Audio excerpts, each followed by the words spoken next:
Welcome to Connect to Develop, where we bridge healthcare, strategy, and leadership insights. Hey everyone, welcome back to the refreshed Connect to Develop. I'm Marney Reid, joined by my incredible co-host, Erika DeLeon. Today we're tackling a topic that's most likely top of mind for many of you, which is, drumroll, budget season. Great way to introduce it. Exactly. Assessing budget success from operations and leadership lens is so important. I don't think that's new for anyone. That's a point in time where everybody's really dialed in. So whether you're scaling a startup or leading a physician practice or steering a mid-market company, this is when big decisions really take shape, and the questions of what to fund, where to pull back, and how to gear up for the following year are really top of mind. So I think this is just going to be a fun discussion. I know I'm going to enjoy it. There's a lot to unpack though, so we are going to break this into 2 episodes. Today, which is part 1, we're going to look back and assess the following. Did last year's budget reflect your strategy? What is working? What, if anything, has stalled? And what KPIs need to be hit to both accomplish this year's goals and to properly budget for next year? Erika's area of expertise really lies in helping organizations get clear on their operations, leadership structure, and whether the right people are in the correct roles. Funny anecdote, one of the leaders at the very first medical device company that I had the pleasure of working with had a great saying.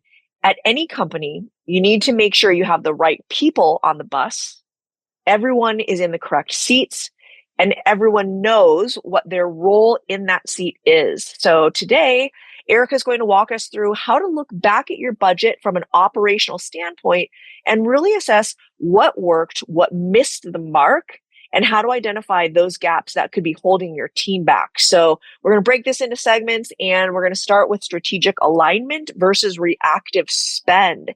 Erika, what do you suggest companies review as they come into Q4? So I would say the first thing is let's talk about the concept of aligning budget with goals and values. That's key. That's really going to be the anchoring direction of how the dollars are spent. So this is a real key consideration because all too often I see a pattern where there is an urgent need that gets funded, and as a result, the strategic priorities get deferred. And so many teams are investing reactively, they're plugging holes or chasing that immediate ROI without really taking a step back to ask, is this investment aligned with who we are and where we're going as an organization? And that gap between mission and spend really speaks volumes. I would say that when a budget is built in silos, it's so easy to miss the mark. I think we get caught up in the day in and day out. So it really takes that reflective step back to look at the whole picture. And we see this a lot in large companies, Marnie. I would say over 1 billion in revenue, but still something to be aware of, even with small to mid-sized companies during budget season. Because again, when budgets are being built in silos, your strategy is going to become extremely fragmented, and it happens right before your eyes. But again, you don't even realize it's happening because you go back to that day in, day out. So even the best intentions get diluted without a unified lens. So the key thing here, the very first priority, I would say, is taking a step back and looking at your budget and aligning that with the strategic goals and values of the organization. That is such a great point to bring up. And, you definitely see the silo budgeting happening in large organizations. And, the times that I have spent in large cap companies by Q4, invariably one division typically gets asked to slash their budget to really buffer another division because, another department didn't either properly budget for it. They need to spend extra unforeseen dollars. Maybe they're, not to plan and not even close to trending to plan. And so that's where things really get out of whack. So when we talk about evaluating return on investment and not just looking at the obvious wins, Erika, what do you look for when assessing impact across a year, though, if we're really doing that retrospective, hey, we're coming into Q4, is it working for us? Because we need to know if we stay the course or if we, make some adjustments going into the next year. Mm-hmm. So Marnie, I would say beyond the financials, which, sometimes when you're looking at a profit and loss statement or you're looking at the entire budget, you can kind of see trends. But beyond that, I would say it's really important to look at what I call quiet wins. These are the things that are unseen, like cohesion across a team, retention rates, the execution speed. And what makes it so interesting is that there are not always visible metrics that correlate with them, but they're so critical to have a really good pulse on because ultimately they're the clearest indicators that your leadership and your culture are actually working. And I'm a huge, huge believer that if your leadership and your culture is fragmented, everything else is just, everything rises and falls on leadership. So I'm a firm believer of that. And often the most valuable programs that are in place are not necessarily the flashy ones. It's hidden behind good leadership, team cohesion, the proper execution. And so whether, maybe it was an onboarding overhaul, you had to kind of redo your HR, look at your structure, you had to bring in a fractional consultant who helps untangle those cross-functional friction areas. But that point of clarity really helps unlock performance in ways that don't always show up on a dashboard or on a clear KPI, but they matter because they are what really move the needle.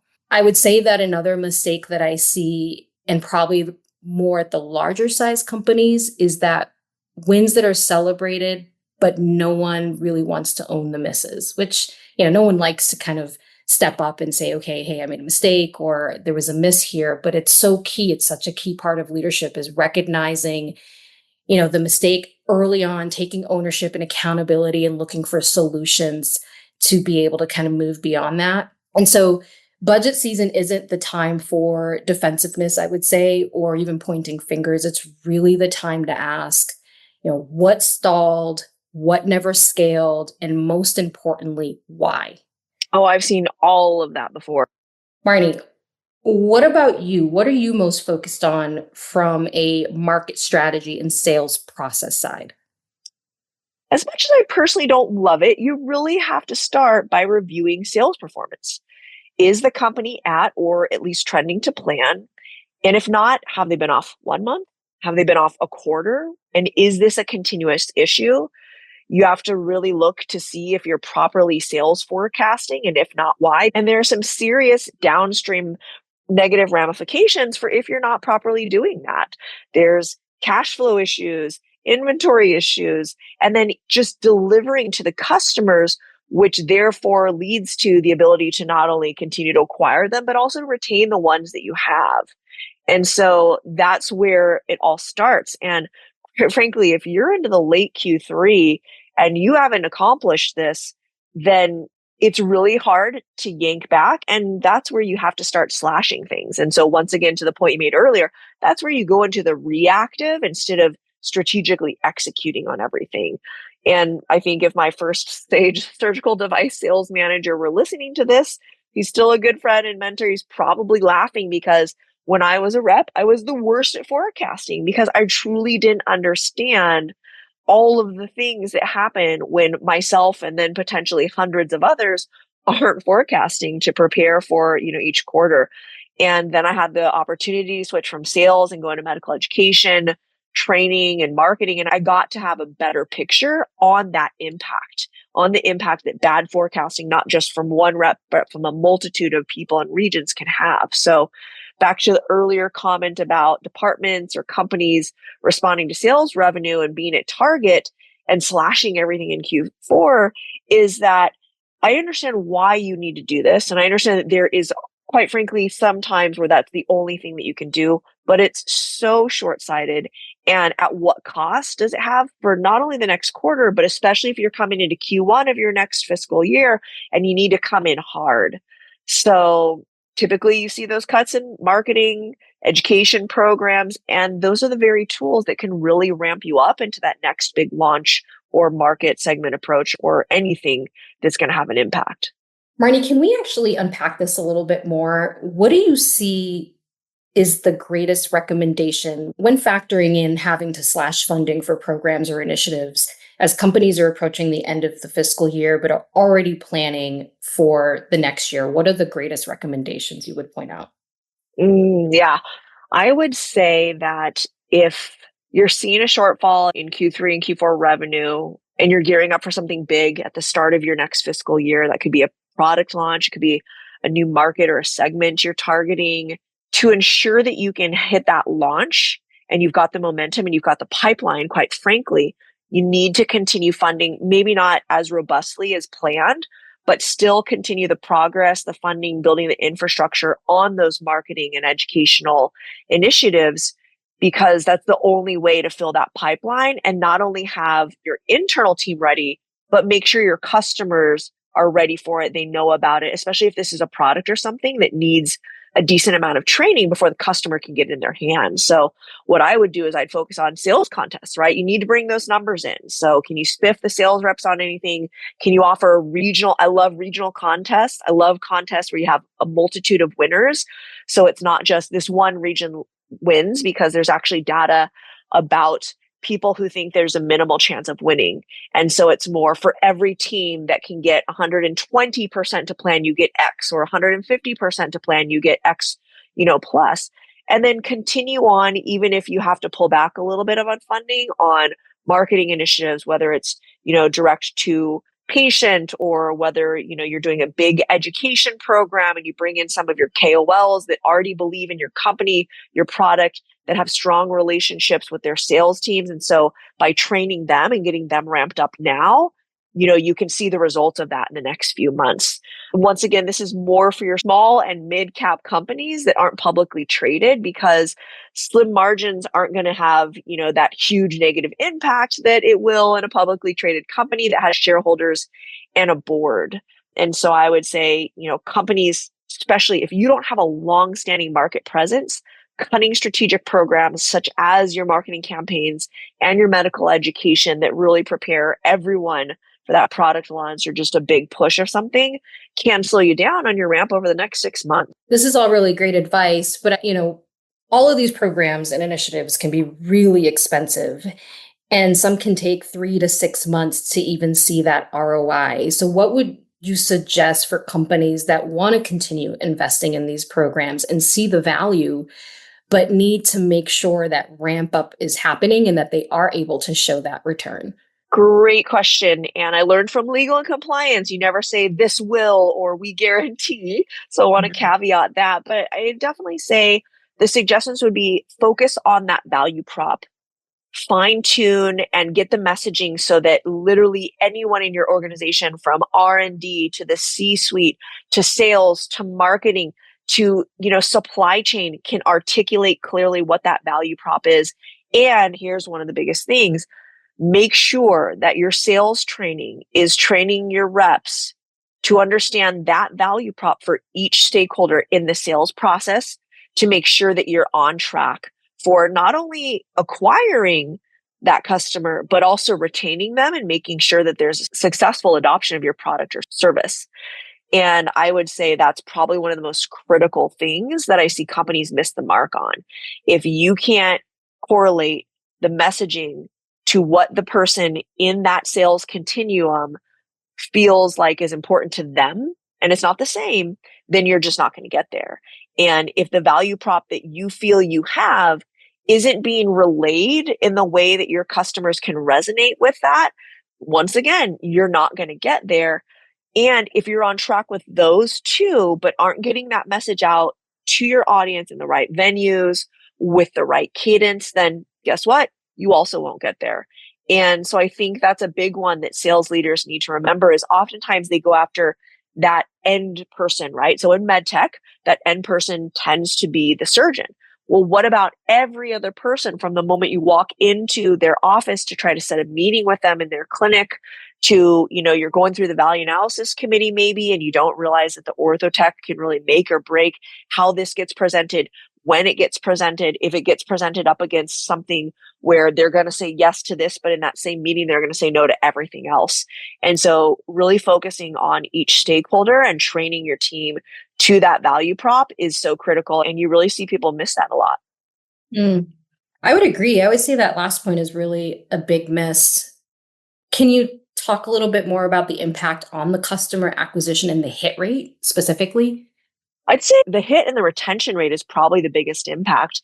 I learned this the hard way. I went from basically selling sound systems and message marketing going straight into the operating room. And I had no clue how many stakeholders there are when you're trying to get a new technology, not only through the gates of the value analysis committee, which takes multiple people, but then just because you get it in and you get it into the surgeon's hand, and just because you get it through that technology assessment period where the surgeon goes, okay, I've used this on enough patients to be able to say anecdotally that I do see an impact in the outcomes, that it really is delivering what you said it can do for my patients. But then, especially if you're in a position where you can't be in every single case, which is more of your how about me, not me too product. So me too product is that hip implant, is that, pacemaker, is that stent, right? Someone's in that room, whether it's you or your competition, but there's a decent amount of technology and services out there where it's I would like to get this adopted, but then I need to move on and I need to hope that the entire team in that operating room comes in and sets this up. And so you really need to make sure that you are always, and I don't love the coffee is for closers or always be closing, always be educating. So that was always my mantra, educating everyone from EVS, which is, janitorial services, anyone who took a moment and accidentally stopped and talked to me in that hospital, educated. And I think that salespeople and internal sales training need to make sure that your people are prepared to educate everyone who could potentially touch that sale. That makes a ton of sense. And I love the comment about always be educating. And I think that's just across the board. That's just a good perspective to really just be walking in and day out. So I would add, so this is where I talk to leaders about how sometimes business goals stall because they were built on outdated assumptions or even vague positioning.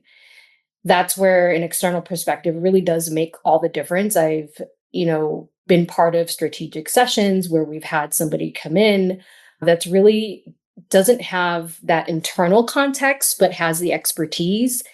And they come in with that outside perspective, right? They don't have the internal bias and they can tell from the surface to see what might be working, what needs pivoting, where we might be at risk or where the organization might be blindsided. And that's the kind of clarity that is not only refines your next budget, kind of going back to why that's important, but it really realigns the next year's momentum and direction. So from my standpoint, misalignment shows up as bandwidth bottlenecks, ambiguous ownership. Even if no one knew who was driving the initiatives, odds are it went nowhere simply because it wasn't clear. Mm, okay. So can you expand a little on the point of bottlenecks and ambiguous ownership?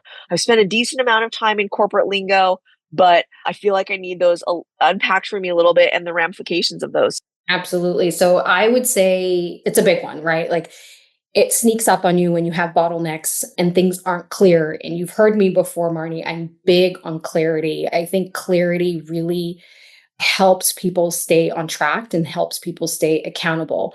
And so when I talk about bottlenecks or ambiguous ownership, I see them like invisible anchors. They literally drag you down. They drag down execution speed, they erode accountability, really where no one knows who owns what the priority is. And ultimately, things end up stalling. People hesitate, they duplicate efforts, they miss handoffs completely because, again, things aren't clear.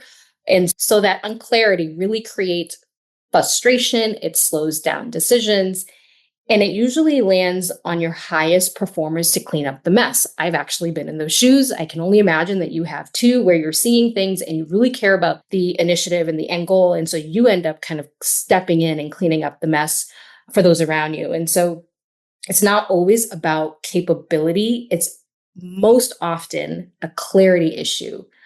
I've seen teams that are incredibly capable underperform simply because the roles and the seats and the hats that they're wearing were not clearly defined, or responsibilities shifted without alignment, proper communication didn't take place. And it creates so much confusion, not just for the leadership level, but everyone who kind of stems down the line. So everyone from leadership to frontline staff. And so I would say that the risk here is really compounded. You lose time, you burn out your team, and your strategic initiatives don't gain any traction at all. If anything, sometimes you lose time and you end up kind of reinventing the wheel or spending money that really, it's like re-spending money and assets. So that's why during budget season, role clarity and operational alignment really need to be on the table, not just line items. You need to have some really deep discussions on, who's in certain seats, what's the accountability, what are they driving forward,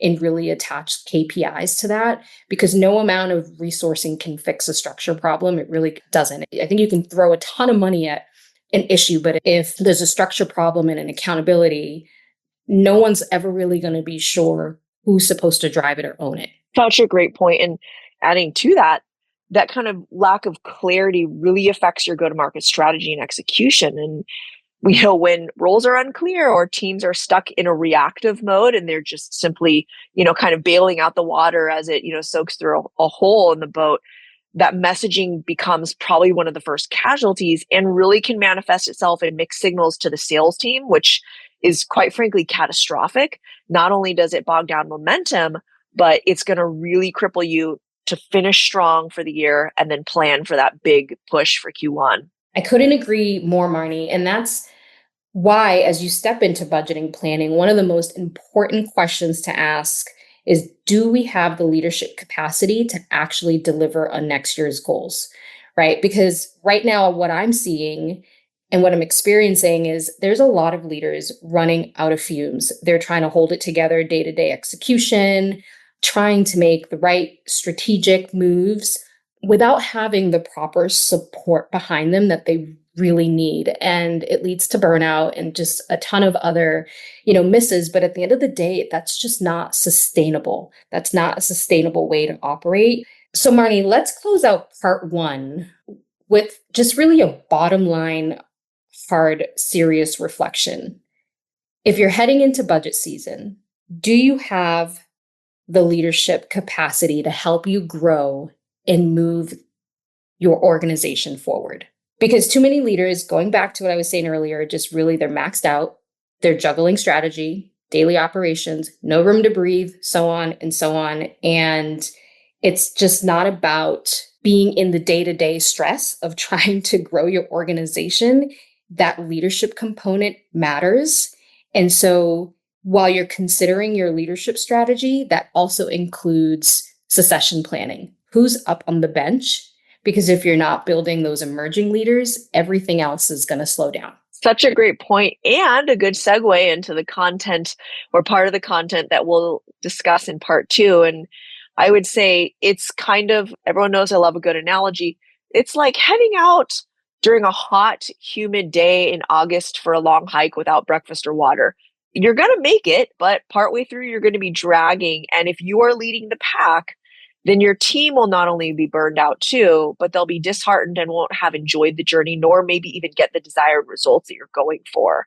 And there's a fantastic quote by Benjamin Franklin: failing to plan is planning to fail. Ooh, I love that. I love that quote. Yeah. And, exactly, Marnie. So that's really what we're going to dive into in part two of our discussion. How to budget smarter. How do you close capacity gaps? Focus on investments that are really going to actually move the needle forward. So, I know we unpacked a lot here, but I'm looking forward to that part two as well. Well, thanks for tuning in, everyone, to the Refresh, Connect to Develop, and we'll see you next time. You can find more interviews on our YouTube channel at Marney Reid Presents.